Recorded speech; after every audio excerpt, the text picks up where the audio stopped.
बच्चों अज असी पढ़ांगे Punjab school education board की जमात चौथी की पंजाबी विषय की पाठ 20वां मेहनत दा मुल।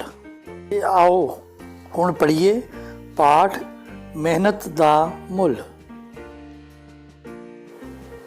ईश्वर चंद्र विद्यासागर साडे देश के उगे विद्वान होए हन। एक बार ईश्वर चंद्र विद्यासागर बाजार विचों लंघ रहे सन। वो एक मंगते की आवाज़ सुन के रुक गए। मंगता एक छोटी जही उम्र का मुंडा सी। उन्होंने मुंडे वाल गौर नाल तक्या। मुंडे दे नैण प्राण तां सबूते सन, पर शरीर बड़ा कमज़ोर सी। विद्यासागर जी नूं ये समझदियां देर ना लगी कि वह मुंडा सचमुच ही बहुत गरीब है। उन्होंने अपने वाल वेखदियां तक के मुंडे ने तरला भर के आख्या, बाबू जी एक पैसा, मैं 2 दिनों तो कुछ नहीं खाधा। जे भला मैं तेनू 2 आने दे दियां तो उन्हां दा की करेंगा? विद्यासागर जी ने पूछा। मुंडे दियां अखां विच चमक आ गई। उसने कहा, बहुत मेहरबानी होवेगी बाबू जी, घर मेरी माँ भी भुखी है, असी 2 आनियां दे चौल लैके रिन लवांगे। जे भला मैं तेनू 4 आने दे दियां फिर? विद्यासागर जी ने पूछा। फिर कल नू भी खाण नू मिल जाएगा, मुंडे ने कहा। जे 8 आने? विद्यासागर जी ने अजे गल पूरी भी नहीं की थी कि मुंडा कुछ चुप जिहा हो गया। वो शायद ये सोचन लग पिया सी कि ये आदमी उस नाल मखौल कर रहा है। 8 आने किंज देवेगा? उसनू तां एक पैसा भी डाढी मुश्किल नाल मिलता है। उसदे चुप होण उत्ते विद्यासागर जी भी समझ गए कि भिखारी मुंडा इस वेले की सोच रहा है। 1 मिनट लई चुप रह के बोले, दस ना की करेंगा 8 आनियां दा? मुंडा ज़रा खिज गया, कहन लगा, बाबू जी क्यों मखौल करदे हो? जे मैनू गरीब नू कुछ देना नहीं तो मेरी गरीबी दा मखौल तां ना उड़ाओ। विद्यासागर जी ने उस मुंडे बारे जो सोचा सी वो ठीक निकलिया। उन्हें बड़े ठरमे नाल कहा, मैं तेनू मखौल नहीं करदा पुत्तर, मैं सचमुच तेनू 8 आने नहीं सो 1 रुपया देंगा। मैं तेनू पुछना चाहता हाँ कि तू उस रुपए का की करेंगा? उस रुपए का? मुंडे ने कुछ झिझकदियां कहा। उस रुपए का, उस विचों 8 आने मैं अपनी माँ नू देंगा, वो इन्हां दे चौल ले आवेगी। उन्हां चौलों नाल साढ़े 4 दिन निकल जाणगे। बाकी 8 आनियां दी मूंगफली लैके मैं छाबड़ी ला लवांगा। उस विचों जो मुनाफा होवेगा उसकी होर मूंगफली लैके वेचांगा। इंज साडा गुजारा चलण लग जाएगा। विद्यासागर जी उस मुंडे का उत्तर सुन के बहुत खुश होए। उन्हें अपनी जेब विचों 1 रुपया कढ़ के उस मुंडे के हत्थ फड़ाया ते उसका मोढा थापड़दियां कहा, मेरे चंगे पुत्तर, इवें ही करी जिवें तू कहा है। ये कह के वो अगाह चले गए।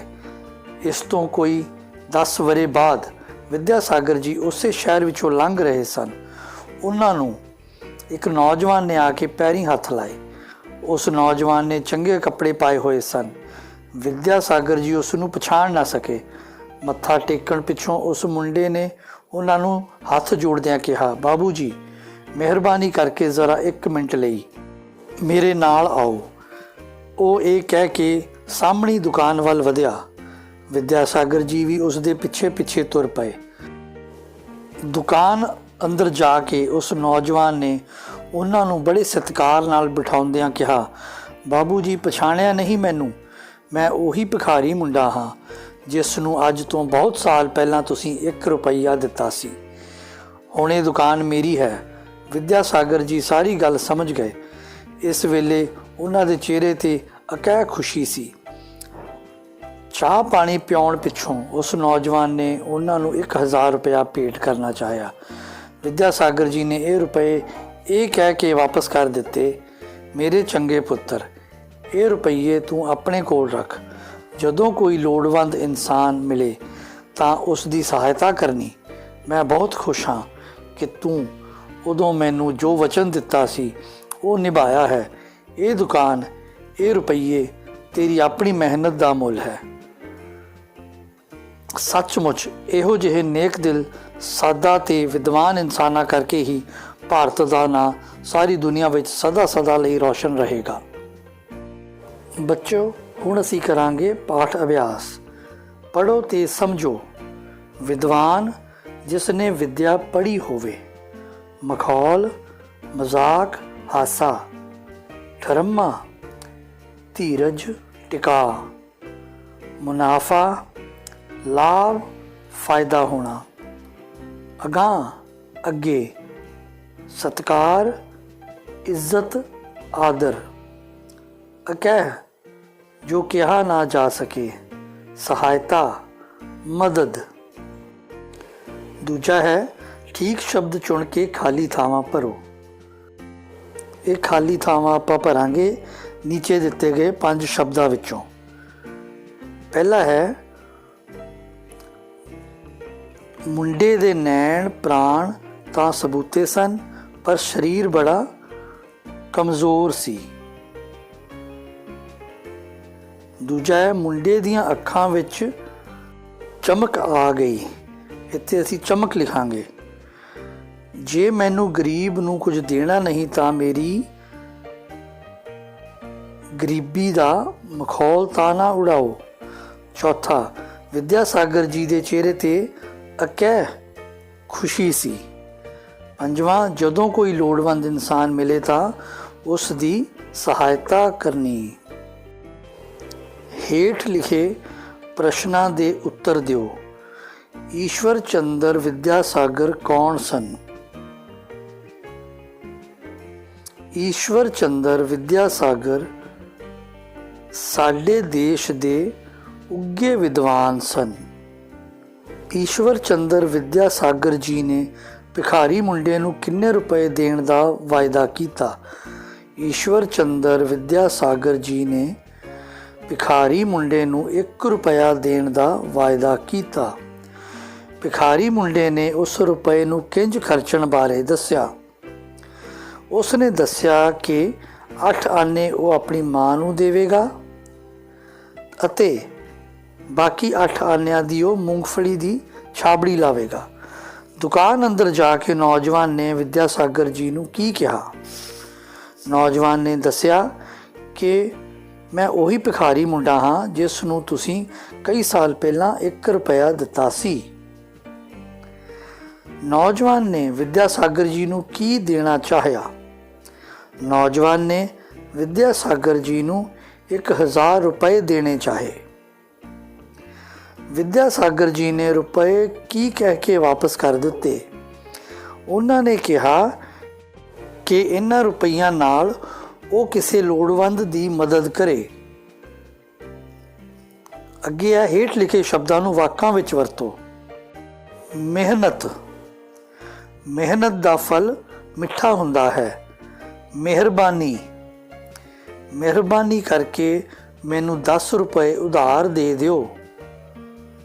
ਲੋੜਵੰਦ, ਸਾਨੂੰ ਲੋੜਵੰਦਾਂ ਦੀ ਮਦਦ ਕਰਨੀ ਚਾਹੀਦੀ ਹੈ। ਸਹਾਇਤਾ, ਸਾਨੂੰ ਆਪਣੇ ਮਾਤਾ ਪਿਤਾ ਨਾਲ ਕੰਮ ਵਿੱਚ ਸਹਾਇਤਾ ਕਰਨੀ ਚਾਹੀਦੀ ਹੈ।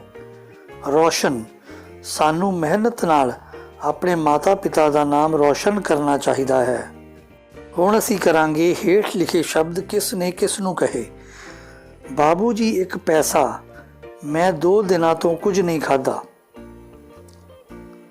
ਭਿਖਾਰੀ ਮੁੰਡੇ ਨੇ ਈਸ਼ਵਰ ਚੰਦਰ ਵਿਦਿਆ ਸਾਗਰ ਜੀ ਨੂੰ ਕਹੇ, ਜੇ ਭਲਾ ਮੈਂ ਤੈਨੂੰ 4 ਆਨੇ ਦੇ ਦਿਆਂ ਫਿਰ? ਵਿਦਿਆ ਸਾਗਰ ਜੀ ਨੇ ਭਿਖਾਰੀ ਮੁੰਡੇ ਨੂੰ, ਮੇਰੇ ਚੰਗੇ ਪੁੱਤਰ ਇਵੇਂ ਹੀ ਕਰੀ ਜਿਵੇਂ ਤੂੰ ਕਿਹਾ ਹੈ। ਵਿਦਿਆ ਸਾਗਰ ਜੀ ਨੇ ਭਿਖਾਰੀ ਮੁੰਡੇ ਨੂੰ, ਬਾਬੂ ਜੀ ਮਿਹਰਬਾਨੀ ਕਰਕੇ ਜ਼ਰਾ 1 ਮਿੰਟ ਲਈ ਮੇਰੇ ਨਾਲ ਆਓ। ਨੌਜਵਾਨ ਮੁੰਡੇ ਨੇ ਵਿਦਿਆ ਸਾਗਰ ਜੀ ਨੂੰ ਕਹੇ, ਇਹ ਦੁਕਾਨ ਰੁਪਈਆ ਤੇਰੀ ਆਪਣੀ ਮਿਹਨਤ ਦਾ ਮੁੱਲ ਹੈ। ਵਿਦਿਆ ਸਾਗਰ ਜੀ ਨੇ ਨੌਜਵਾਨ ਮੁੰਡੇ ਨੂੰ ਕਹੇ। ਵਿਸ਼ਰਾਮ ਚਿੰਨ੍ਹ ਲਗਾਓ। ਮੁੰਡਾ ਜ਼ਰਾ ਖਿਝ ਗਿਆ। ਡੰਡੀ ਕਹਿਣ ਲੱਗਾ, ਕੌਮਾ ਕੌਮੇ ਬਾਬੂ ਜੀ, ਕੌਮਾ ਕਿਉਂ ਮਖੌਲ ਕਰਦੇ ਹੋ? ਵਿਸ਼ਰਾਮ ਚਿੰਨ੍ਹ। ਜੇ ਮੈਨੂੰ ਗਰੀਬ ਨੂੰ ਕੁਝ ਦੇਣਾ ਨਹੀਂ ਤਾਂ ਮੇਰੀ ਗਰੀਬੀ ਦਾ ਮਖੌਲ ਤਾਂ ਨਾ ਉਡਾਓ। ਡੰਡੀ, 2 ਕੌਮੇ। ਬੱਚਿਓ, ਜੇਕਰ ਤੁਹਾਨੂੰ 100 ਰੁਪਏ ਦੇ ਦਿੱਤੇ ਜਾਣ ਤਾਂ ਤੁਸੀਂ ਉਹਨਾਂ ਦਾ ਕੀ ਕਰੋਗੇ? ਲਿਖੋ ਜਾਂ ਦੱਸੋ। ਮੈਂ ਇਹਨਾਂ ਪੈਸਿਆਂ ਨਾਲ ਫਲਾਂ ਵਾਲੇ ਬੂਟੇ ਖਰੀਦਾਂਗਾ। ਫਿਰ ਮੈਂ ਉਹਨਾਂ ਦੀ ਵੱਡੇ ਹੋਣ ਤੱਕ ਦੇਖਭਾਲ ਕਰਾਂਗਾ। ਜਦੋਂ ਉਹ ਵੱਡੇ ਰੁੱਖ ਬਣ ਜਾਣਗੇ ਤਾਂ ਫਲ ਦੇਣਗੇ। ਮੈਂ ਤੇ ਮੇਰਾ ਪਰਿਵਾਰ ਫਲ ਖਾਵੇਗਾ ਅਤੇ ਵੇਚੇਗਾ। ਇਸ ਨਾਲ ਸਾਨੂੰ ਆਮਦਨ ਵੀ ਹੋਵੇਗੀ। ਇਸ ਤੋਂ ਘਰ ਦੀ ਲੋੜ ਜੋਗਾ ਬਾਲਣ ਵੀ ਮਿਲ ਜਾਵੇਗਾ। ਧੰਨਵਾਦ।